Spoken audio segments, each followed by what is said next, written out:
First off, just for those of you who have never heard of this, you all should have a Google business profile for your business. This puts your business on the map. It is what we see when we Google on our phones to find a business and we see that map listing, or on a desktop we often see. And there's a little screen grab here from Google Business Profile. It used to be called Google My Business, but they changed the name. Um, this also is going to give your business some metrics, and it really does help with local search. And I'm going to show you some of that today. One of the biggest questions that I often get asked is, do you need an address publicly facing to have a Google business profile? You do not. You need to, however, put a service area in. This is extremely, extremely important. So I just want to make sure everybody understands that. And so at the bottom, and Joe's going to drop these into the chat, but when you look at this, is the place you're going to go to get at that. Now, as I mentioned, I'm going to jump us over right into these systems today. And as you can see, I'm on my Zoom screen from where I started. So all you need to do is just what I put in there. Go to google.com/business. That's it. And if you do not, if you're not signed in, you want to sign in. But if you want to create an account, you would basically notice I already have some, I have many, because we are managers. But all you would need to do is start from here and actually create a new account. So basically, just really quick, I'm copying and I'm going to open an incognito window so you all can see, right? Google Business. And if I'm right here going to go do this, you'll see there it'll be managed now, and then it will start you off. Okay. So all you would need to do is get yourself started. And I'm going to get out of my incognito window. If you don't see that, again, all you're going to do is hit manage now. And then here, you're going to add a single business. You're a single business unless you have multiple locations. And literally, it's going to walk you through putting in all the information about your business name, your business category. So one thing I saw is people asked about in their pre-questions is Google does require a verification for a business. So you guys are going to get to see behind the scenes because I have some of the clients here. And like this was our old address, so it's no longer valid. So you can see how these say verified. When you put a business in here, it's going to ask you to verify it. It may ask you to verify it a couple of different ways, meaning you may be able to verify it with a phone call, or you may be able to verify it or have to verify it with a video. One of the reasons they're doing that now is because so many people can just create a profile and scam Google. So basically, what they do for some businesses is they require that you are at the physical location and you have to take a video, and they are requiring you to log in to do that. So I saw somebody had asked me that question, so I wanted to make sure that I answered it, because yes, that is something that is happening more and more because people are scamming Google. And so now they are requiring video proof, and you have to log in and take a video from the physical location. Now you can still turn off, by the way, the address. So remember, you do not have to show the address. This is actually a remote work office. So if you like rent a WeWork space or things like that, you are absolutely able to use those kinds of places. So I just wanted to make sure I mentioned that. The other reason we love Google Business Profiles is because it gives us all this information. And one thing that we recommend is that you do make sure that you're filling in all this information, because people really do look at this. So when you set up your business profile, or for those of you, I believe there was like 35% of you who have this, your homework after this session is to open your business profile and go to edit profile, because you see, I'm not even at the green. And the reason is because Google did add some new features. So what you should be doing is checking this on I would say on a monthly to quarterly basis to make sure that Google hasn't added anything new. And one of the new things that Google actually added was the social profiles. I actually fixed this a while ago. So that has been added in here, but you also see like my service area here is United States.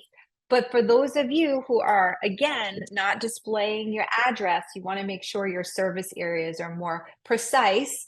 And it doesn't matter whether you're a B2B or B2C, try to focus on certain areas, especially if you're trying to support a community. So, like for me, we could put in Rhode Island, New York, we could put in some other areas, but that's why I have all United States. But I can show other clients and you would adjust that as well.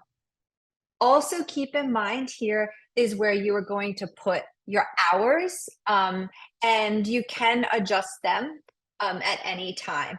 One thing I want everyone to know is oftentimes Google does message you and ask you, like, are you going to be closed for Labor Day? So, like, typically we're um, open Monday through Friday, but you can see like add special hours. And when I do that now, it's saying, oh, hey, did you notice Labor Day is coming? That is something maybe I want to put in here as closed. So they will start setting it up for you, but they will not force it. And I will tell you this about consumers, unfortunately. Some of them pay more attention to what's on Google than what's on your website. So little things like this, though they seem small, and I'm going to go ahead and save that for ourselves, right? You will want to do that. Now, the other reason I wanted to do this little edit here is because it then says pending. One note I want you to make is you do not want to do too many Google business updates at one time.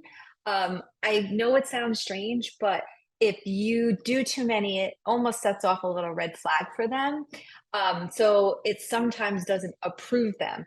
So one of the ones that you'll often have that issue with will be your website listing and your phone number. So be really careful that you're making edits and you're doing it, but not all at once. And make sure that the pending ones have gone through. So we could come back here probably at the end of the webinar today and see that this pending edit that I just made has probably been approved.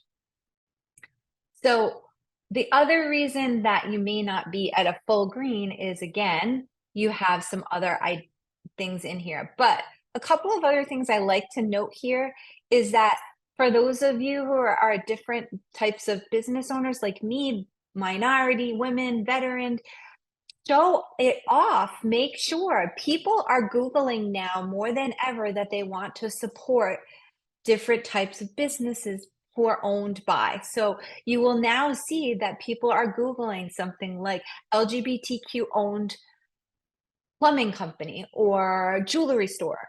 So you should make sure that this is something that you denote if this is something that you are for your business, veteran owned, woman owned. All of these things are something that people are Googling now so that they can find and support people in their communities. So I wanted to make sure I pointed this out as well.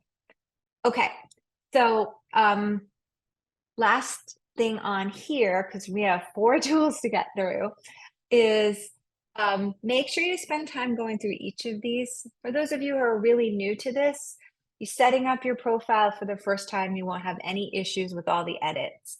But I recommend that you come in here on a monthly basis. And also, everyone should be looking at their performance.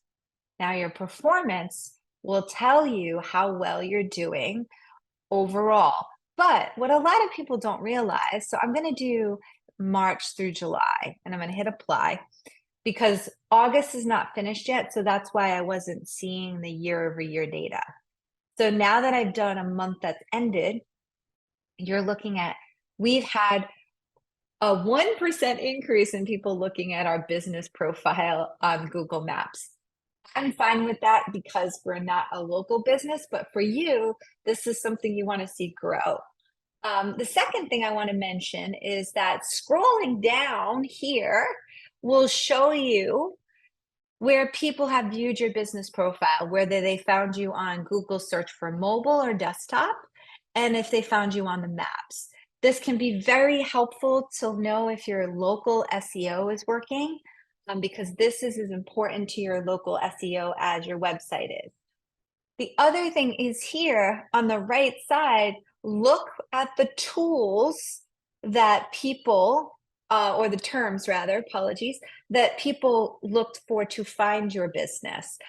So obviously our company name, but if I click on this, I would then see more if I had more to show. Um, Ours is not a great local business, but it would be unethical for me to show you others. So things that I often see with this is I sometimes not only see companies' names, but I see the industries, the categories, and I also see competitors. So it will be interesting to see that what search terms you're coming up for within the mobile um, or map packs on Google. Now, the other area I want to mention is you'll be able to know how many calls you've had from here, how many bookings, if you had set up a booking connection, how many people pushed for directions, and how many people went to your website. And just so you're clear, these are tracking these buttons right here. So somebody may have Googled our company and instead of going to our website there, they might have clicked it here. If they called our business, they would have done it from here. If they looked for directions. So these buttons here are what this performance is related to.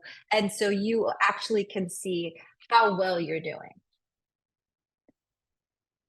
All righty. So going back here, just wanted you to know, I made a few notes to you. I showed another clients in here, but add your logo, make sure your profile's up to date.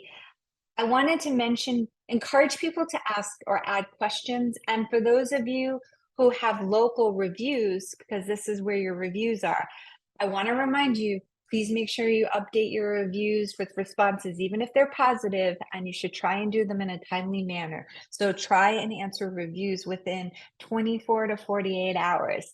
The sooner the better, because it really does show, and be thoughtful about how you answer your reviews.